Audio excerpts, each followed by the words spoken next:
Balkan vilayetinde deňiz kenarlarynda yerli ilata suwa düşmek gadagan edilýär. Azatlyk radiosynyň Türkmenistanyň Günbatar sewitindäki habarçylary hem çeşmeleri diňe awaza syýahatçylyk zolawynda deňizde suwa düşmäge ruhsat berilýändigini, Hadar deňiziniň beýleki kenar ýakalarynda ilatyň suwa düşmeginiň gadagan edilýändigini hem bu gadagançylygyň gijelerine belli bir derejede bozulýandygyny habar berýärler. Habarçylaryň sözlerine görä gyanlygynyň we Hadaryň ýaşaýjylary deňizde suwa düşmek gadaganlygy bilen ýüzübet bolýarlar.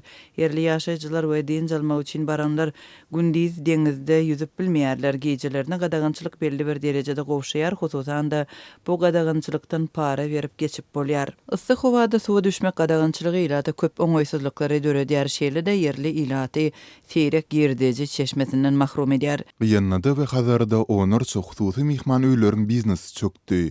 3 ýyl lapmaýa ýatyrylan kiçik mihmanhanalar, çadyr şekilli öýjagazlar durup tozdy. Dip Azatlyň vilayetdäki habarçy taýtdy. Bu aralykda deňizde suwa düşmek gadagançylygy Türkmenbaşy şäherine hem degişli.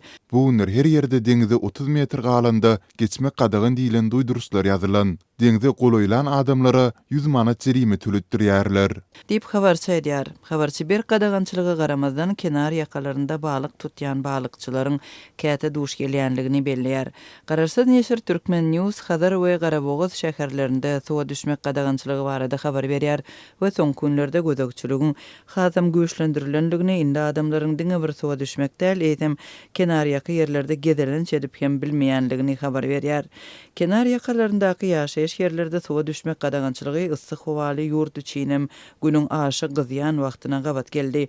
Bu ustada iň bolmanda kenar ýakasynda gezmek, deňiz şemalyny duýmak isleýärsiň ýöne bu da mümkin däl dip Türkmen News öz çeşmesine salgylanyp habar berýär.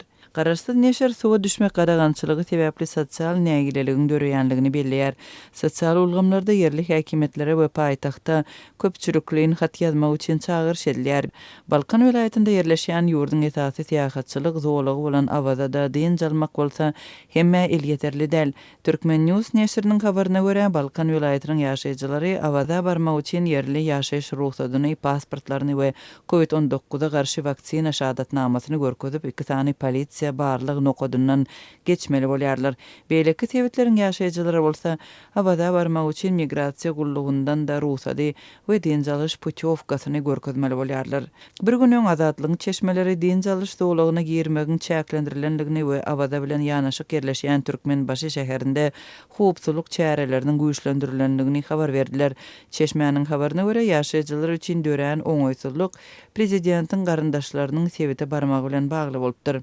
Prezidentiň dogan garyndaşlary awada geldi. Türkmenbaşy şäheriniň käbir köçeleri, bazarlary we sowda merkezleri günde adından 3 gezek ýapylýar. Şonda bu köçelere, bazarlara we sowda merkezlerine ýöneki adamlar goý berilmeýär diýip çeşmämiz aýtdy. Mundan başga da sebitde transport kynçylyklary hasam ýetileşipdir. Awazada din jalyp öz ýaşaýan vilayetlerine dolanmak isleýän Türkmenistanlylaryň ýüzlerçesi uçar we otly biletlerini tapyp bilmedi. Bu ýagdaýlar barada Azatlyň habarçylary Balkan vilayetinden habar berdiler. Hadar ýakasyndaky ýaşaýyş ýerleri ilatyň deňizde suwa düşmeginiň gadagan edilmeginiň we Türkmenbaşydaky çäklendirmeleriň sebäpleri barada resmi taýdan düşündürüş bolmady.